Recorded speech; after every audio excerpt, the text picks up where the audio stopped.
आता काही क्षणातच कथेला आरंभ होत आहे. तत्पूर्वी महाराजांच्या श्री हस्तकमलातून प्रसाद रूपाने उपन्न देण्याचं आयोजकांनी आयोजन केलेलं आहे. तरी कालचे राहिलेले माणसं कृपया त्यांनी मंडपात यायचं आहे.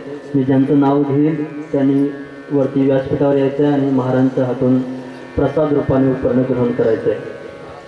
चला चला कार्यकर्ते मंडळी. सुभाष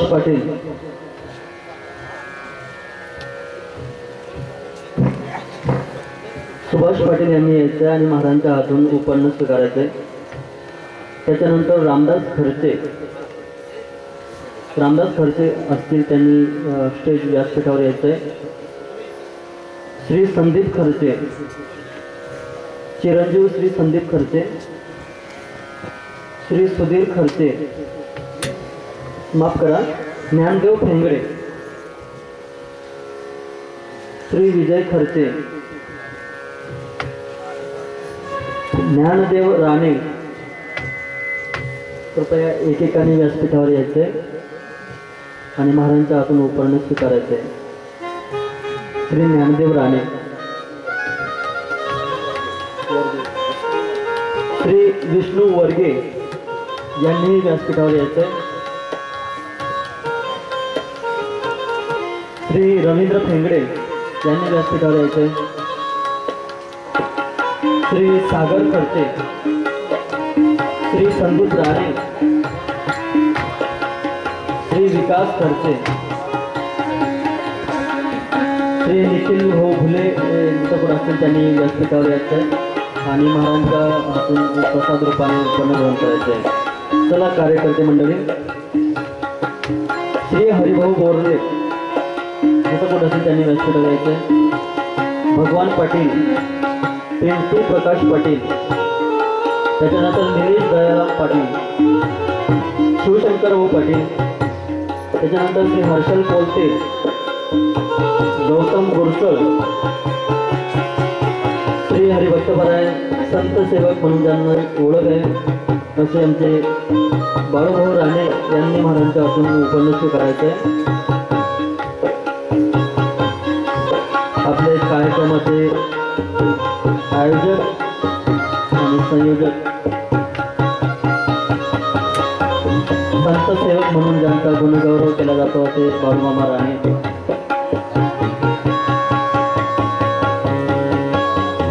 संजय राणे, चंदू महाराज जोशी, श्री निलेश भुले,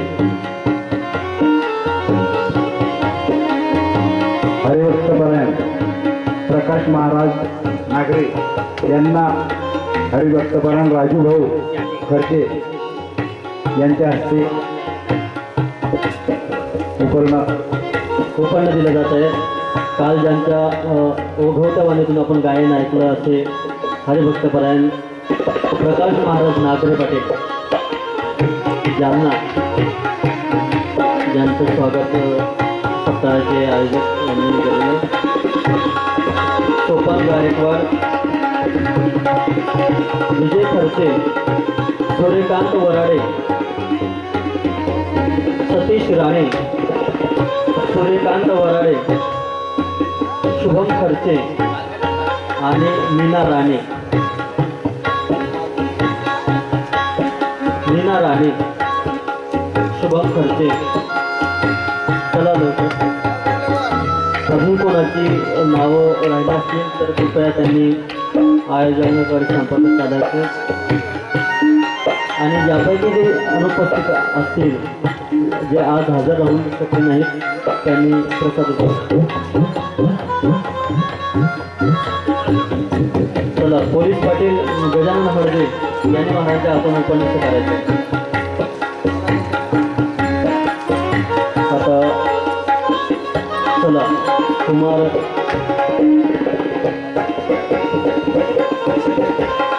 शेतकर, कुमार सतीश राणे,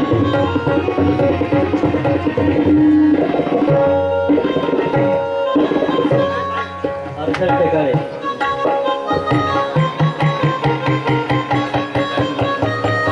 आता स्वागताचा समाप्त झाला. कार्यक्रम समाप्त असून जाहीर करतो आणि महाराजांच्याकडे सूत्र सुचवतो. आरतीसाठी सर्वांनी उभं राहून घ्यायचे. आपल्यापर्यंत स्तुतीपत्रिका आलेल्याच आहेत.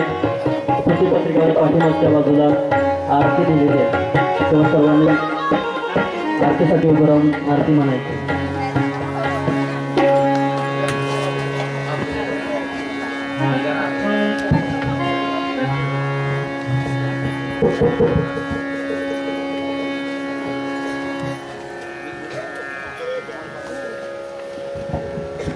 आरतीपूर्वी गुरुपूजन करतोय. गुरुपूजन महाराजांचं पूजन करणे.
देहनाकं महिमानः सचन्त यत्र पूर्वे साध्याः सन्ति देवाः ॐ राजाधिराजाय प्रसह्यसाहिने नमो वयं वैश्रवणाय कुर्महे समे कामान् कामकामाय मह्यं कामेश्वरो वैश्रवणो ददातु कुबेराय वैश्रवणाय महाराजाय नमः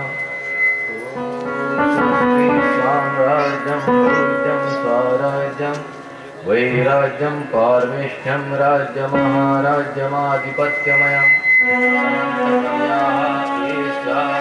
सार्वभौमः सर्वायुषादात् पृथिवी समुद्रपर्यन्ताय मरुतः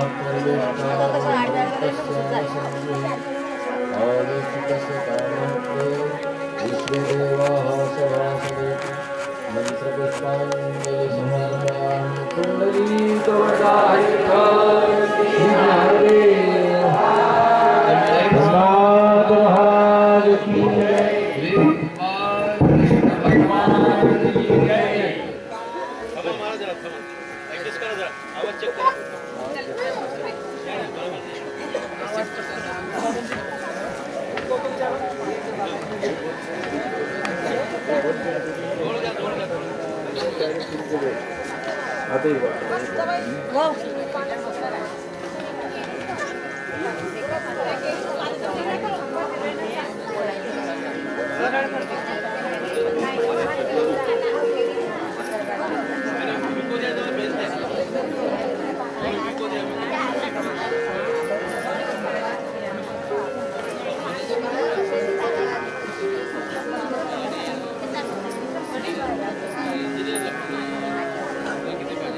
हा माझ्या जवळचा माहिती आहे त्यांना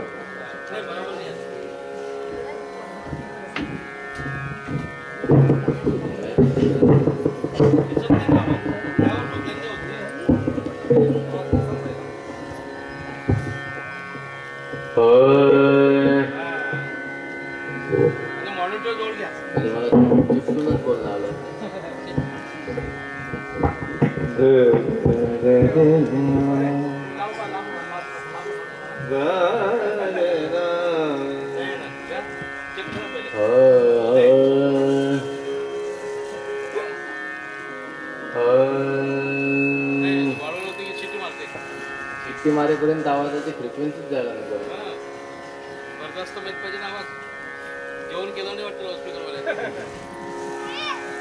हॅलो नाही हा द्यावं मला ते काढून द्या हा चांगला आहे काय चांगलं आहे गुरु नावात काय नाही नाही नाही असं नाही सोळचे पण ते खरं काय ना हा सुद्धा तो इकडे द्यावा तरी चौकी आजच्यापेक्षा काल सिटिंग चांगलं होतं करा आरामशी घाबरू नका आरामशीर आपल्याला काय कुठे जायचं नाही सकाळी लवकर सिटिंग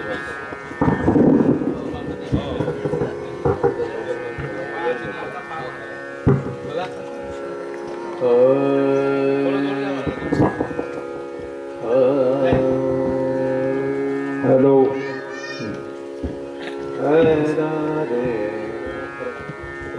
मशीनवर सेटिंग नाही आहे सगळं झालेलं फक्त मला आता याच्यात तोंड घालून बोलायचं आहे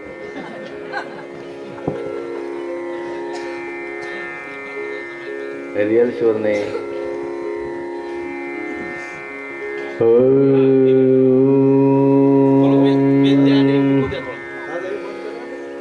हरी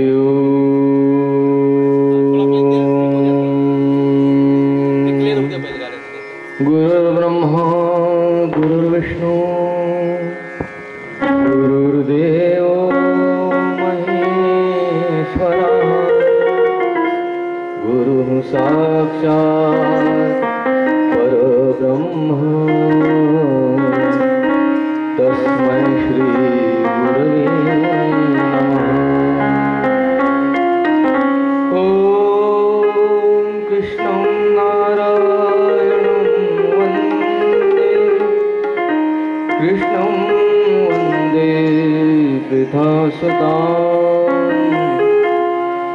कृष्णं द्वैपायनं वन्दे कृष्णं वन्दे वृथा सुताम् कृष्णाय वासुदेवाय हरये परमात्मने प्रणतः क्लेशनाशाय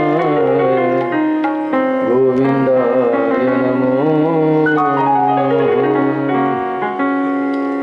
वंशी विभूषितकरानवनीरदाभा पीताम्बराधरणबिम्बफलाधरो पूर्णेन्दुसुन्दरं खादरविन्दनेत्रात् कृष्णात् परं किमपि तत्त्वमहं न जाने करारविन्देन पदारविन्दं मुखारविन्दे विनिवेशयन्तं वदस्य भद्रस्य पुटे शयानं बालं मुकुन्दं मनसा स्मरामि। जय जय श्री राधारमण जय जय नवल किशोर जय गोपी चित चोर प्रभु जय जय माधव चोर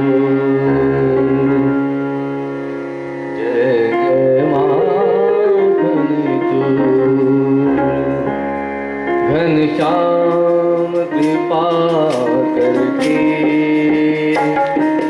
मुझको अपना लेना घनश्याम कृपा करके मुझको अपना लेना घनश्याम कृपा करके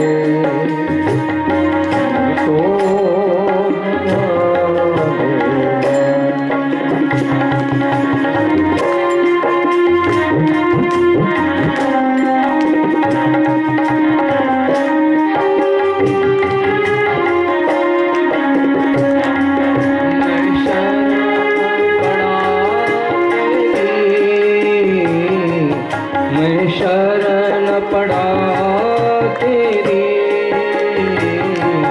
चरणों में जगा देना ओ घनश्याम कृपा करके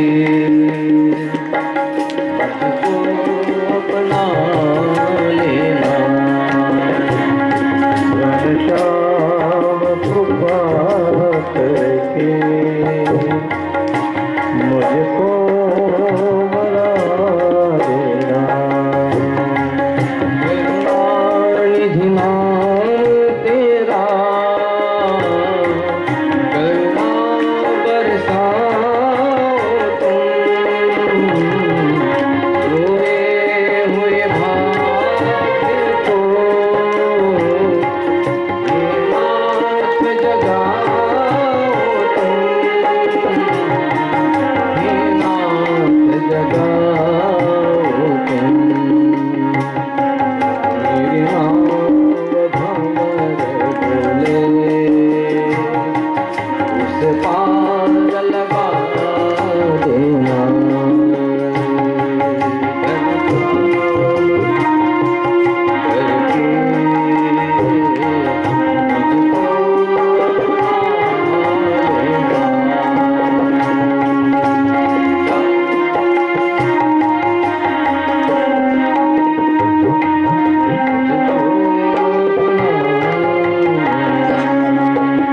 मुझे क्या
राधे राधे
हरि लाल सब संतन अपने अपने गुरु महाराज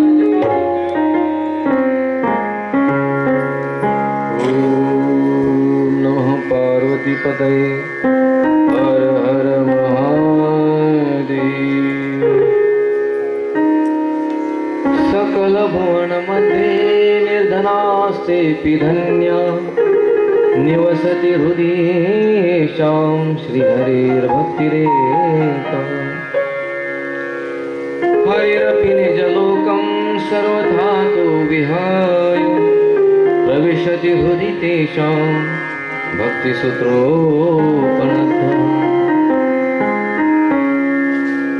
भक्तीचं महात्म्य सर्वात जास्त सांगितलेलं आहे। भक्ती सर्वश्रेष्ठ साधन सांगितलं कलियुगामध्ये। ज्ञान वैराग्य ह्या साधनांनी ईश्वर प्राप्ती करणे आपल्या अधिकारानुसार थोडंसं कठीण आहे, पण भक्तीने मात्र लवकरात लवकर जीव हा परमात्म्यापर्यंत पोहोचतो। भक्ती गंगा आहे, कर्म यमुना आहे आणि ज्ञान सरस्वती आहे। त्रिवेणी संगमामध्ये कुंभमेळ्यात तुम्ही गेला असाल तर कदाचित माहिती पडेल तुम्हाला। त्या ठिकाणी त्रिवेणी संगम आहे, पण त्रिवेणी संगमात 3 नद्या एकत्रित आहेत का? नाही, फक्त 2 नद्या दिसतात। एक यमुना दिसते उजवीकडून आलेली, गंगा दिसते डावीकडून आलेली। गंगा यमुनेचा संगम आणि म्हणतात त्रिवेणी संगम। मग त्या ठिकाणी तिसरी नदी जी सरस्वती आहे ते तर सरस्वती गुप्त असेल, सरस्वती गुप्त आहे। त्याप्रमाणे ज्ञान सुद्धा अतिशय अगाध आहे, गुप्त आहे, ते सर्वांना प्राप्त होणार नाहीये। ज्ञानासाठी अधिकारी साधक असावा लागतो, अधिकारी मुमुक्ष असावा लागतो, तर त्याला ज्ञानाच्या द्वारे आत्मस्वरूपाचा बोध होत असतो। आजपर्यंत हजारो कीर्तन प्रवचनामध्ये तुम्ही ऐकलं त्वम ब्रह्मासी तत्त्वमसी ब्रह्म तत्त्वमसी ब्रह्म, अहम ब्रह्मास्मी अहम ब्रह्मास्मी, पण कधी अनुभवाला नाही आलं की मीच ब्रह्म आहे, ते ब्रह्म मीच आहे। ऐकला दुकानामधून कितीतरी वेळेला, पण ज्ञान प्राप्त नाही झालं, म्हणून अवघड आहे। कारण आपल्या अधिकार क्षेत्राच्या बाहेर आहे, त्यासाठी अगोदर अधिकारी असावा लागतो। समाधी षटकाची संपत्ती त्याच्याकडे प्राप्त करून घ्यावी लागते त्याला अगोदर। ज्याच्याकडे समाधी षटकच नसतील, श्याम दाम श्रद्धा उपरम तितिक्षा काहीच नाही त्याच्याकडे, आणि आला फक्त मला ज्ञान पाहिजे, प्राप्त होईल काय? नाही। मग ज्ञानासाठी सद्गुरूकडे जावं लागेल, गुरुची शरणागती स्वीकारावी लागेल, मग त्या गुरुकडून ज्ञानाचा बोध प्राप्त होईल, तोपर्यंत नाही। बरं, कर्माचा विचार केला तर कर्म यमुनेच्या नदीप्रमाणे आहे। यमुनेला कर्माची उपमा दिलेली आहे। कर्मकांड एवढं कठीण आहे, कर्मकांड करता करता काही चुका झाल्या तर त्याची वाईट फळं भोगावी लागतात। भागवत कथा ही 3 प्रकारची असते। एक कर्मकांडात्मक कथा केली जाते। आपल्याला कर्मकांडात्मक कथा की त्याला आपला उद्धार व्हावा म्हणून आपण भागवत कथेचं आयोजन करतो, तर ती कर्मकांडात्मक आहे। त्यासाठी संकल्प सोडले जातात। ज्याच्या प्रित्यर्थ करायचा आहे त्यांचं नाव घेऊन संकल्प सोडायचा। संकल्प सोडला म्हणजे आपण कथा करतो, पण पुण्य मात्र त्यांना प्राप्त होत असते, असा विधी केला। म्हणून आपल्या शास्त्रात संकल्प सोडण्याची पूर्वीपासूनची परंपरा आहे। म्हणजे काय करायचं? संकल्प सोडायचा।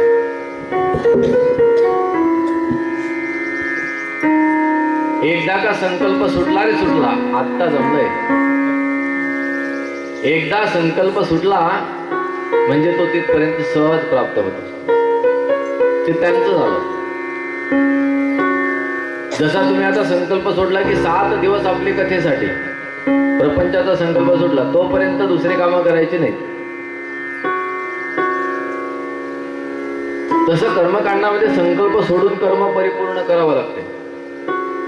यमुना नदी एवढी सखोल आहे की यमुना नदीच्या तळाचा अजून कोणालाही तिथं थांब पत्ता लागत नाही। यमुना नदी कधी आटली नाही. हा दिल्लीला आटली हा भाग वेगळा, पण इलाहाबादची गोष्ट आहे. प्रयागराजला यमुना आटली नाही आणि यमुना किती खोल आहे तिथल्या कोळ्यांना सुद्धा माहिती नाही. ते म्हणतात आम्हालाही माहिती नाही. म्हणून यमुनेच्या तळाचा जसा थांग पत्ता लागत नाही त्याप्रमाणे कर्मकांडाचाही आपल्याला परिपूर्ण पत्ता लागत नाही. कर्मकांड योग्य का अयोग्य. पुण्य करता पाप घडे, करायला जातो पुण्य आणि घडते मात्र पाप, आपल्याला कळतही नाही. असं हे कर्मकांड अवघड असते. पण भक्ती मात्र अतिशय सुलभ आहे. भक्ती मार्ग भक्ती पंथ बहु सोपा, पुण्य नागवे या पापा, येणे जाणे खेपा, येण्याची एके खंडती समाप्त होते. हा मार्ग अतिशय सुलभ आहे. गंगा नदीप्रमाणे यमुनेचा ओघ पण कमी आहे. त्याच्यामध्ये उडी मारून तुम्ही जायला लागलात तर केव्हा पोहोचाल गंगासागरला नदीनं. पण गंगेचा ओघ एवढा आहे की गंगेमध्ये उडी मारली तर गंगा तुम्हाला एकदम जोरात घेऊन जाईल गंगासागर. त्याप्रमाणे भक्तीमध्ये उडी मारली तर भक्ती ही लवकरात लवकर ईश्वरापर्यंत पोहोचवेल. गंगेचा ओघ जास्त आहे, गंगेची खोली कमी आहे, गंगेमध्ये बुडण्याची भीती नाही. म्हणून भक्तीमध्ये बुडण्याची भीती नाही, नुकसान नाही. रामराम म्हणण्याच्या ऐवजी मरा म्हटलं तरी फायदा आहे, पण नुकसान नाही. कर्मकांडात जसं नुकसान आहे तसं भक्ती मार्गामध्ये नुकसान नाही. जेवढं होईल तेवढा फायदा आहे. म्हणून म्हटलं भक्तिपंथ बहुसोपा. एवढं भक्तीचं महात्म्य आहे. संकादिक मुनी भक्तीचं महात्म्य वर्णन करून सांगतात की नारदा, भक्ती सर्वश्रेष्ठ आहे कलियुगामध्ये. कथेचं आयोजन चालू आहे आणि कथेच्या व्यासपीठावर कोण आहे? सनक सनंदन सनातन सनत कुमार चौघे ऋषी बसलेले आहेत. श्रोते म्हणून सर्व नद्या सर्व ऋषीमुनी आलेले आहेत, समोर बसलेले आहेत आणि नारद महर्षी सर्वांच्या समोर आहेत. संकादिक मुनी भक्तीचं महात्म्य वर्णन करून सांगतात. भक्तीसारखं दुसरं कोणतंही साधन नाही. ज्याच्या मनामध्ये भक्ती असेल, भक्तियुक्त मनस्कानाम स्पर्शेनेन प्रभुर्भवेत्. ज्याचं मन हे भक्तियुक्त आहे, ज्याच्या मनामध्ये परमात्म्याची निर्मळ भक्ती आहे, प्रेम लक्षणा भक्ती आहे, सा तस्मिन् परम प्रेम स्वरूपाच यत् प्राप्य न किंचित वांछति न शोचति नरमते नोत्साही भवति यत् लब्ध्वा च अपरम न लभ्यते. जे प्राप्त केल्यानंतर दुसरं कोणतंही प्राप्तव्य त्याला शिल्लक राहत नाही. जे मिळवल्यानंतर त्याला आणखी कोणती अपेक्षा शिल्लक राहत नाही. सगळ्या अपेक्षा परिपूर्ण होतात त्याच्या. अशी भक्ती आहे. आणि ज्याच्या मनाला अशी भक्ती प्राप्त झाली त्याला भूत पिशांच्या पासून सुद्धा बाधा होत नाही. भक्तियुक्त मनाला विकार सुद्धा स्पर्श करीत नाही. म्हणून भक्तीच फक्त एक अशी आहे की जी जीवाला परमात्म्यापर्यंत पोहोचवते. भक्तीने स्वतःचं महात्म्य ऐकलं आणि भक्तीचे शरीर पुष्ट झालं. बघा, कोणीतरी एखादा गरीब, त्याचे बापदादे श्रीमंत होते, बापदाद्याने धन गाळून ठेवलेलं याला माहिती नव्हतं, म्हणून गावातून मागून आणायचं आणि त्या धनावर बसून बेट्या कोरडी भाकरी तोडायचा मागून आणलेली. मग गावातल्या एका कोणत्या तरी म्हाताऱ्याला माहिती होतं याच्या बापाकडे धन भरपूर होतं आणि याने उरलेला आहे. मग काही दिवसानंतर जेव्हा तो म्हातारा गावात आला त्याने बघितलं हा इथं कोरड्या भाकरी मागून आणतो आणि खातो. म्हटलं, हे बावळत, हे काय करतोस? तो म्हटला, खायलाच काय नाही, बापदाद्यानं सगळं घालवून टाकलं, काही शिल्लक नाही ठेवलं. अरे म्हणे, तुझा बाप घालवणारा नव्हताच, तू जिथं बसला तिथं खोद फक्त मार्गदर्शन दिलं. तो म्हटला, खोदून काय मिळणार आहे? अरे तुझ्या बापाकडे एवढी संपत्ती होती, सगळीकडे तुझा बाप पुरून ठेवायचा आणि तू साधारण नाहीस, तू श्रीमंत आहे, या गावात भीक मागतोस, तू संपूर्ण गावाला जेवण देशील, एवढा श्रीमंत तू आहे. आणि मग काय, त्याची पण एनर्जी वाढली, ऊर्जा वाढली, त्याने खोदलं, धन मिळालं, पुष्टी वाढली. आपलं स्वतःचं महात्म्य आपल्याला कळालं म्हणजे त्याच्यामध्ये आपला उत्साह वाढतो. मग त्यालाही कळलं मी गरीब नाही, मी श्रीमंत आहे. एकदम मनाचा कल त्याचा बदलला. तसं भक्तीने भक्तीचं महात्म्य ऐकलं, एवढी मोठी शक्ती माझ्याकडे आहे, मग मी दुःखी का म्हणून राहावं, मी तर परमसुखी आहे. आणि भक्ती पुष्ट झाली. त्या भागवत कथेच्या योगाने ज्ञान वैराग्यालाही पुष्टी मिळाली. ज्ञान वैराग्याच्या समवेत भक्ती त्या ठिकाणी आलेली आहे. भक्ती सुतौ तौ तरुणौ गृहीत्वा प्रेमैक रूपा सहसा विरासीत. श्री कृष्ण गोविंद हरे मुरारे नाथेति नामानि मुहुर्वदन्ति. नाथेति नामानि मुहुर्वदन्ति. हे नारायण, हे वासुदेव, श्री कृष्ण गोविंद हरे